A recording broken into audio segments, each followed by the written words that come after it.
right, we're on chapter 22 of the Bronze Bow.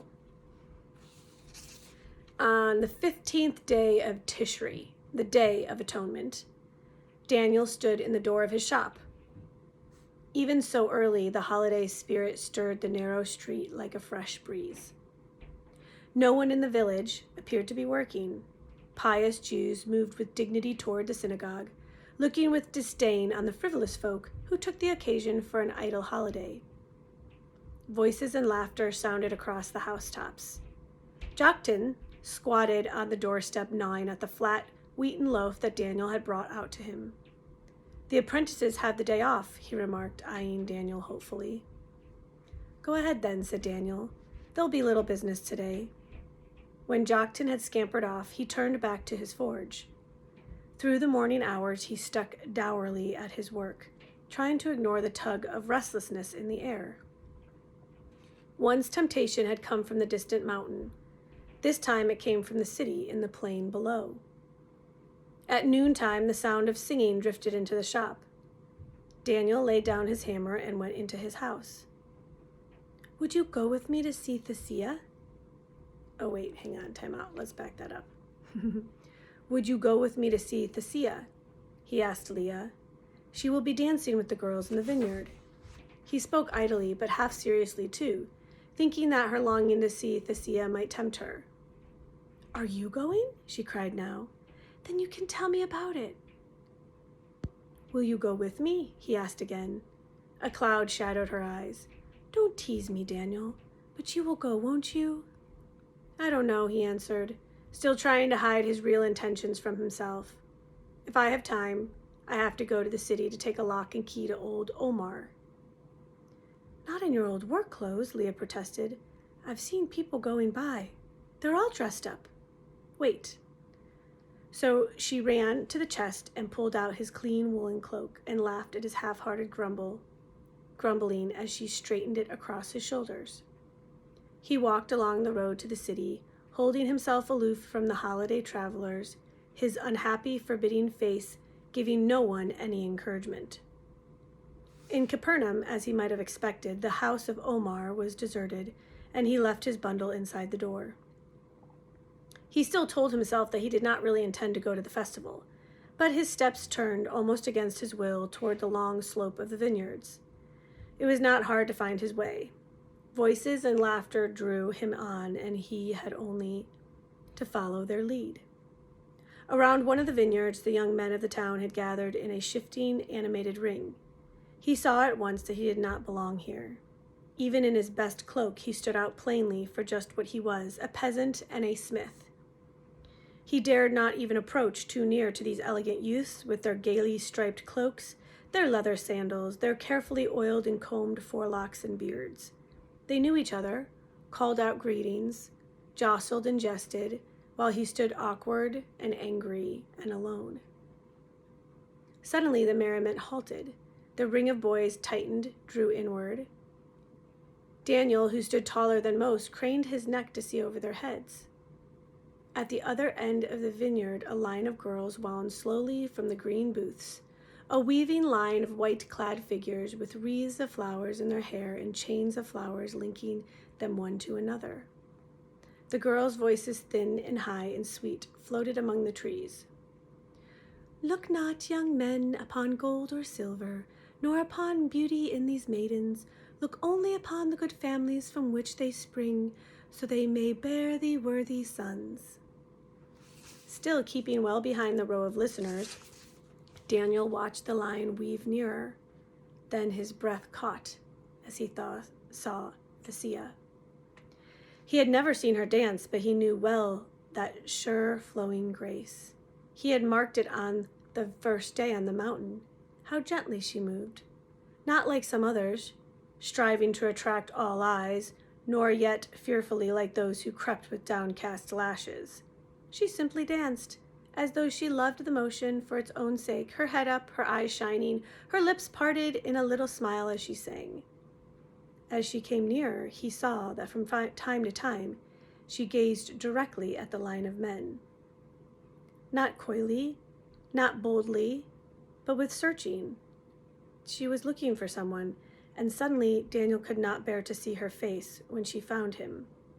He was shaken with terror. In a moment, she would pass by where he stood, and those seeking eyes would find him out, standing there in his homespun garment, with his soot-grimed hands and his bare feet. Would she go on, her eyes still seeking as they were now? Would she dare even to show that she knew him before these others? Or would she be ashamed? She came nearer, the line weaving and swaying. All at once, Daniel turned away, pushed through the line of watchers, and plunged down the hillside. He had gone only a short way when he heard her voice. Looking back, he saw her running between the rows of vines, the white veil floating behind her. She came to a stop a little distance from him, out of breath, with color flaming in her cheeks. "Why did you leave?"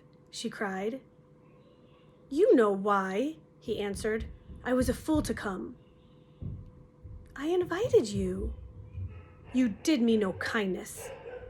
He saw the quick hurt that leaped, like the mark of a blow, into her face.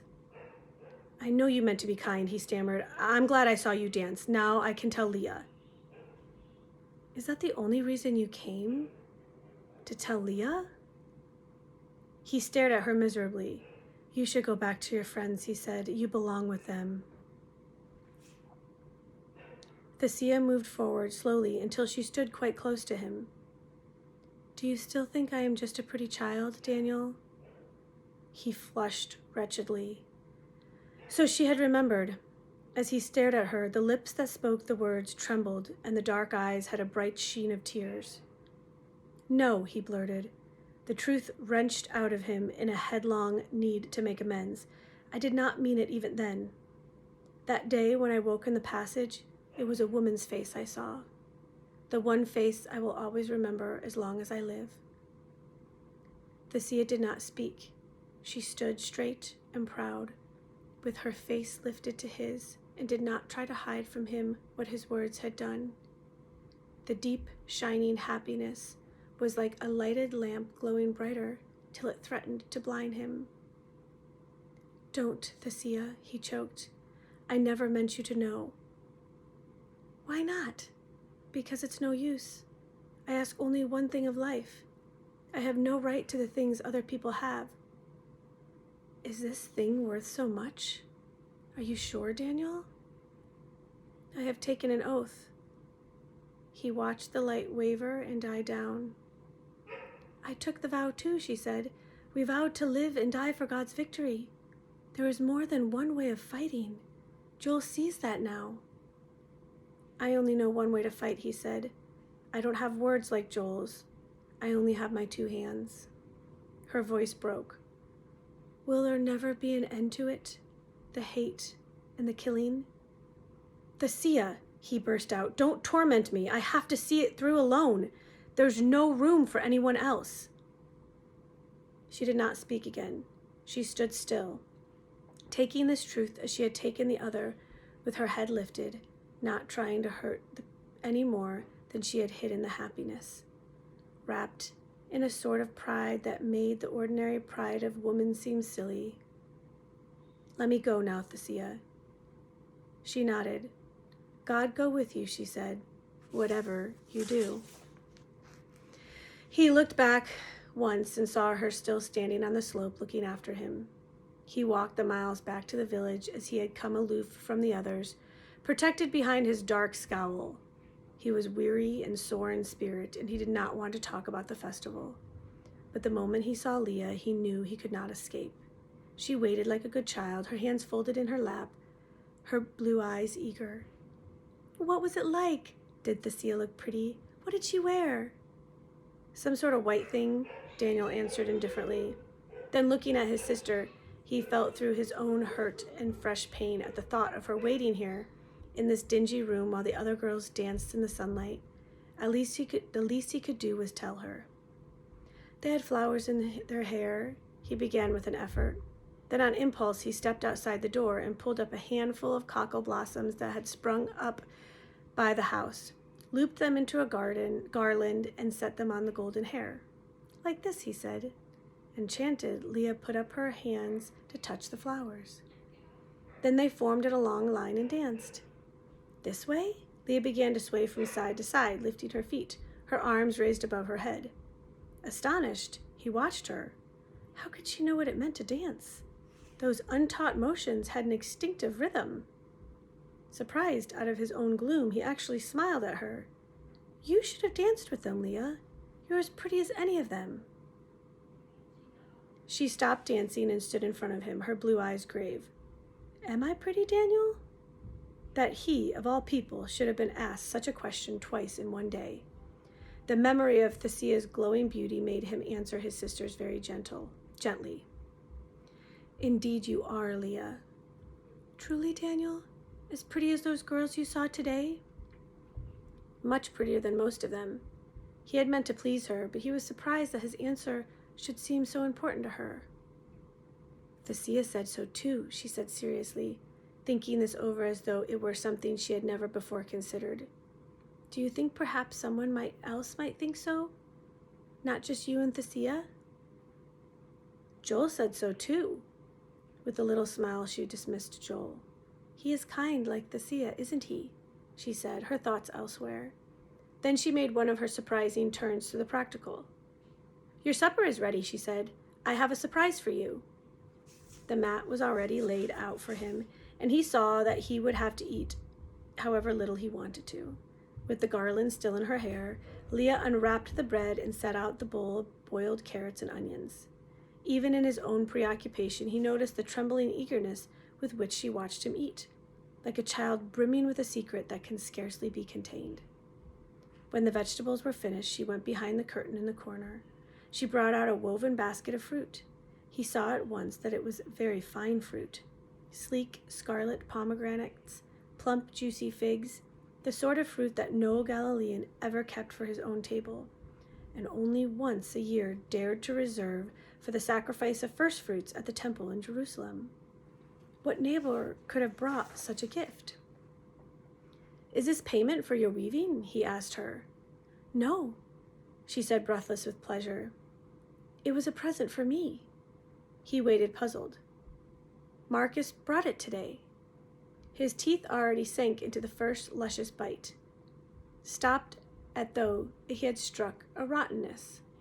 Who is Marcus? You know, the soldier who comes on the horse. He sent the pomegranate spinning across the room. He heard the sickish splash as it flattened against the wall and saw the basket rolling from his vicious kick. He was on his feet, half blind and shaking. With a wail, Leah went down on her knees, scrabbling on the floor for an orange, sobbing. Trying to wipe it against her dress, he snatched it from her hand. How do you know his name? He shouted. How dare a Roman dog bring you anything? Leah cowered against the wall. Answer me. How do you know him? He reached out, gripped her shoulders, and held her up. Without a sound, Leah drooped. He heard his own voice shouting words he had never used before, words he had heard in the cave.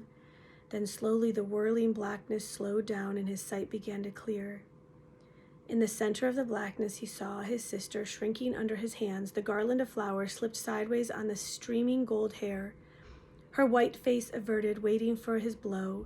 His hands unclenched and let her fall. Shamed, he stood back. I'm not going to hurt you, he said more quietly. Answer me. What has this man done? Faintly, her voice came from under the screen of hair. He has been my friend. How long? Since last summer. He has come to see me when you were gone away. He held himself rigid. You have let a Roman come into my house? No. He has never come into the house. What then? Tell me. He sits on his horse outside the garden wall and talks to me. Only that? You give me your word. She raised her head and looked at him with such a strange dignity that he backed away. What does he talk about? He doesn't know many words. He tells me about his family. They live far away in a place called Gallia. He lived in a little village with a forest all around it. His village was conquered by the Romans. He has a brother and 2 little sisters, and they all have yellow hair like mine. I wanted to tell you, Daniel. So many times I wanted to. But whenever he came to the shop, when you even thought about him, your face was so black. I was so afraid." "You should have been afraid. I would have torn his tongue out. I will yet when I find him." Her face went gray. "No, oh no." Suddenly she flung herself on his feet. "Don't harm him. Tell me you won't harm him. Oh, if you hurt him, I will die." He looked down at her, loathing her, but he knew that she had told him the truth. The Roman had not come into his house. "Stop groveling and listen to me," he said cruelly. "If I do not kill him, you must never speak to him again." "No, never." "You must give me your solemn word." "I do. I promise anything you say." "You will not show yourself where he can see you." "No, I will never go out into the garden again." "You have brought shame on my house and on Simon's house and on your father's name, on the name of Israel, even—" She began to sob again. "Weep," he railed at her. "Weep your silly tears. See if you can cry your shame away." He turned blindly toward the door, wanting only to be out of her sight. She lay with her head against the earth floor, her face hidden. For an instant he wavered. Then he remembered something. When was it on a summer day she had said, "He is homesick"? Even then, all this time she had deceived him. He plunged through the door and out into the street. For hours he walked, rushing through the village streets, trampling the pastures on the slopes, striding along the road drenched by intermittent rain. At first he had some wild thought of finding the Roman. For most of the night, he did not really know where he went. As the first pink streaks of light streamed up into the sky, he turned back toward the village. He was exhausted and empty, and his shoulder throbbed with pain. He had walked out the fierce anger that had driven him. Now in its place, shame flowed in. It was a good thing he had not met a legionary in the night. He might have brought down a reprisal on the whole village. Now that his head was clear, he saw that in spite of his bitter loathing, no one else would recognize his claim to vengeance.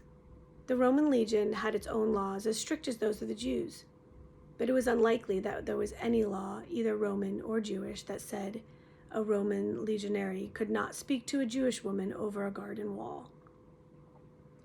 What did Rome mean to Leah? She had seen a boy scarcely older than herself with yellow hair like her own, but why hadn't she been afraid? "I shouldn't have shouted at her," he thought with shame. "I will try to make it up to her. I will show her that she does not need to be afraid of me. But let that Roman never set foot in my shop again." The house was very quiet. On the floor of the room, the spilled fruit lay in the dust. Leah sat in a corner, a wilted blossom, still clinging in her hair. When Daniel came in, she did not raise her head. That concludes chapter 22 of The Bronze Bow. We're getting to the end.